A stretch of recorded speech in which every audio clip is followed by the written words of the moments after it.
Be sure and make sure you have your gaskets before you start this project. I'll use my strong hand. That was silly. That ain't no step for a stepper. Welcome to the Rusty Garage and Homestead. My name is Mike. In today's video, we're taking the factory muffler off of our Husqvarna 572 XP, and we're installing an aftermarket muffler. So let me show you what we got.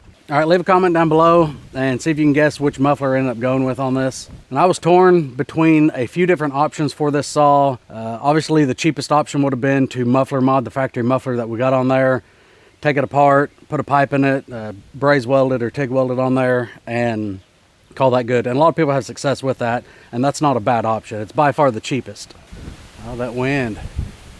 We've got storms getting blown in today. We've got typical Oklahoma weather. We've got more hail coming, tornadoes, severe thunderstorms. That's normal for right now. But anyways, I had a few different options that I was looking at for this chainsaw.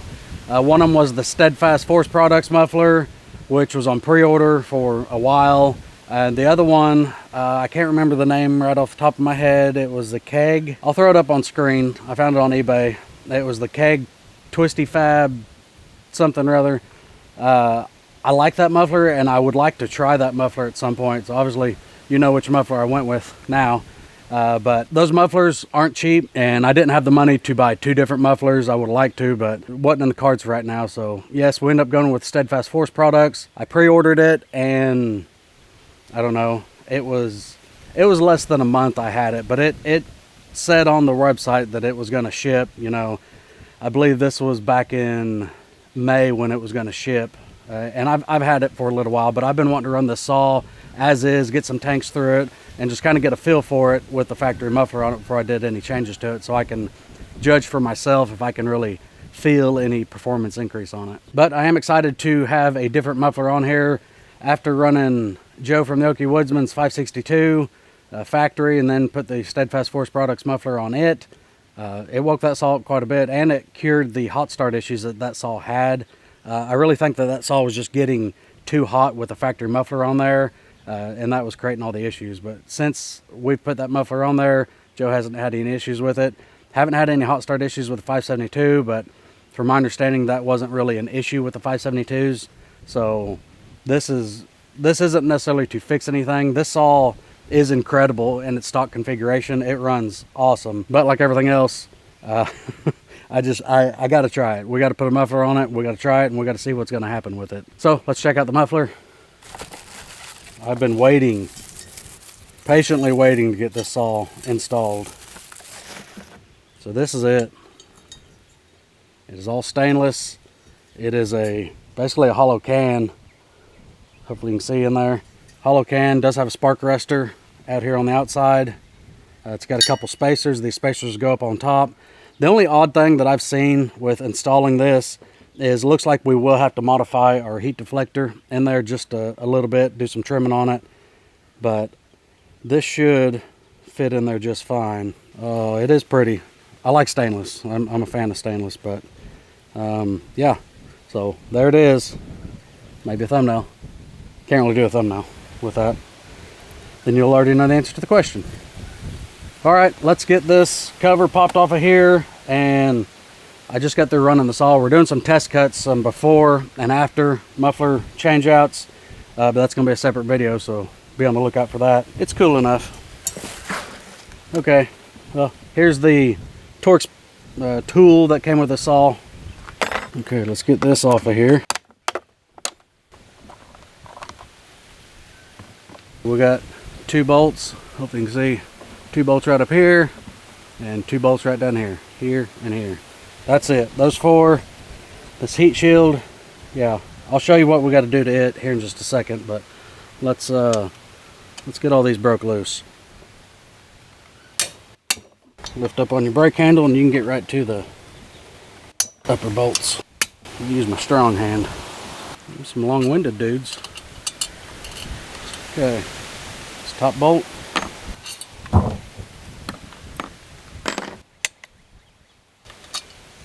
Bottom bolts. Okay, and the factory muffler, there it is.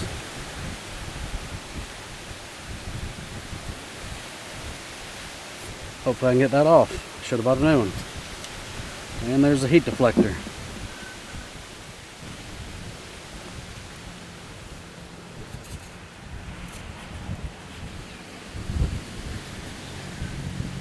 All right, let's check this thing out now that we got the muffler off. See, there are gobs of room on these Husqvarna saws. Those mufflers are big. Everything looks good as kind of suspected, being a brand new saw. I've already ran into my first issue. Step 1 of the instructions clearly says to make sure you have all of your stuff. I don't know what I was thinking. I was assuming that I could just pop this manifold gasket off of here, or muffler gasket, and it's stuck on there pretty decent. I feel like I'm going to damage it if I get it off of there. So yeah, we're trying to source a new one, but again, we're in steel country. There's a few Husqvarna dealers. I've called every one of them. Nobody has this in stock, so I've got my aunt checking, see if she can cross-reference it to something else. Hopefully she can and has something down there that'll work for this. But man, yeah, that was silly. So we'll pick this back up whenever I get a gasket for this. I've got gasket material, but I really don't want to cut this out. I would rather just go with an OEM gasket and call it good. So we're going to try to source one of these. I'll get all this stuff picked up. But something I was looking at off camera, here's the heat deflector, and this right here is what they normally want you to shave off of the muffler, because the back of the Steadfast muffler is flat. But I got to looking at this, so this will go on like that, and that'll go on like that. Okay. I don't think I'm gonna have to. I don't think I'm gonna have to at all. Let me see. Line it up so you guys can see. I've got this pushed all the way down to where it starts to bend up, and this hole lines up. This hole was a little low. Push up on it a little bit, but each one of those is fine. And yeah, the only, okay, I see the issue. I see the issue now. Okay, if you can see right in there, this little bump out, that's what's holding, it's pushing out on this muffler some. Okay, well, still, that ain't no step for a stepper. We will, yeah, we'll modify it like the instructions say. Let's take a zip disc, cut this over, and then down a little bit, and then back up, just so it's out of the way. But hopefully we can source a muffler, and I don't have to order one, and we got to wait a few days to do this, because I'm I'm ready to get this done. I already started doing cut tests with the factory muffler this morning for a separate video, so I really need this thing back up and going so I can get the cut test done.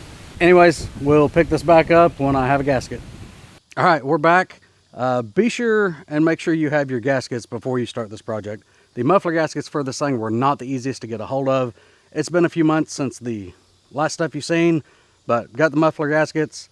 Life happened, so that's kind of why it took so long. Gaskets took about 2 weeks to come in. So let's go ahead, get our heat shield trimmed up, and we'll get this thing put back in. Okay, get this installed here. Yeah. I think I'm gonna try not cutting this lower rib and just across the top, kind of like that, and see if that'll clear. If not, then I'll trim on that bottom rib some. I don't want to cut no more off than I absolutely have to. And on this upper rim, I just kind of outline the muffler on it, and obviously you can see where that angle is, and that we know we need to be down at the bottom of that angle. So it's actually going to be right down in here over to it. So we'll get that cut off, get this back installed. Okay, for cutting the heat shield, you can use a zip disc or cutoff wheel, trim that out. That'd probably be fairly simple to do. You can use tin snips, something like this, because it's not that thick, or these, you know, whichever. I'm gonna go ahead and just use the tin snips because these are pretty sharp tin snips. And if I get any edge that's kind of rolled up, because that's what you're gonna run into if you use tin snips, I'll just take it to my anvil and lightly tap that edge just to kind of straighten everything back out.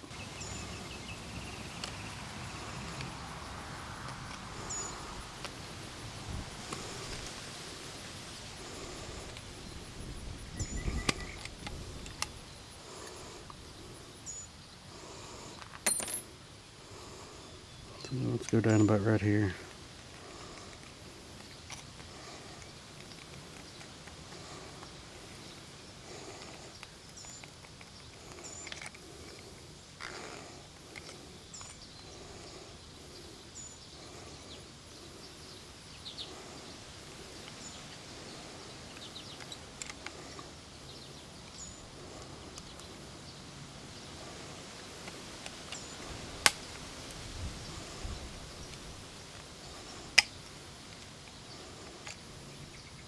Okay, you can see that edge there is a little bit rolled.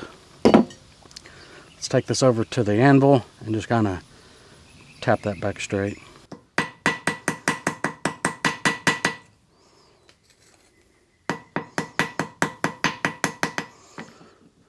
You don't want to dent it a whole lot. That's better.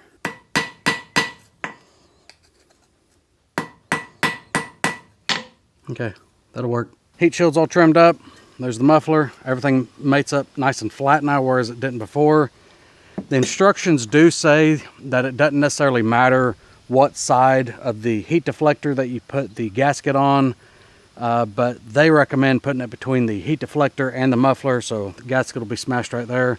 That's what we're going to do, since that's what they recommend. But again, the instructions say it doesn't really matter which side the gasket goes on, so we'll put it like they're recommending, and we'll get this thing put back on, and I'm ready to hear this thing.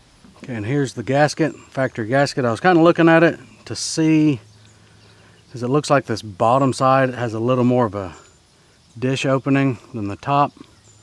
And looking at the factory muffler, if you can make that out, the dish is shown to be there on bottom than on top.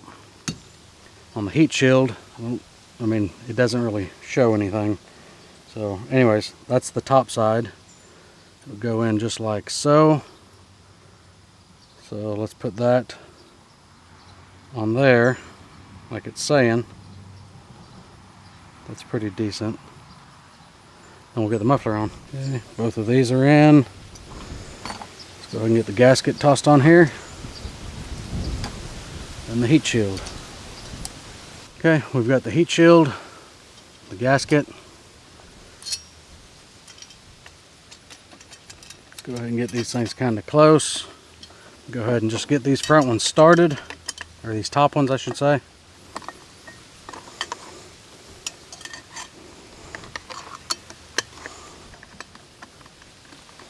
I'm just going to run these up where they're close, not tightening, because we still got the bottom bolts to get in. And these bottom bolts, remember, I want you to put this on top. Start those. I like to start a lot of this by hand. Okay, everything's started.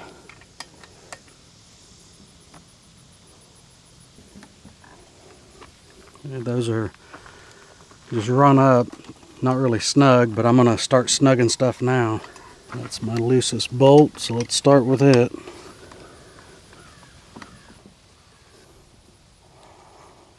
Okay, I think that's tight enough. Those are small bolts in your cylinder. Don't get too rambunctious with them. They don't need to be that tight. Because if you get too rambunctious and you break them off in the cylinder or the case, your day just got a lot worse. So, simple project. I'm pretty confident most anyone can do this. Fairly simple. We are ready. Put our cover back on. There's it. Okay, let's see how it looks. There's quite a bit more room around that thing compared to the factory one. That factory one, thing's massive. I bet that thing's gonna be loud. Factory muffler, I guess, probably just throw this thing in a bag and put it on the shelf. I don't know if I'm really ever gonna do anything with it. I doubt it. I don't know. Imagine once we have this muffler on here, it's gonna live on there unless I get like one of those keg styles. I still would like to try one of those on this and see if it's any different than this, or do a comparison between the two. But I am ready to hear this thing run. If you guys want to hear it, you're gonna have to watch this video linked right up here where we do a before and after cut test on this chainsaw. But I appreciate you being here. Thanks for watching. We'll see you in the next one.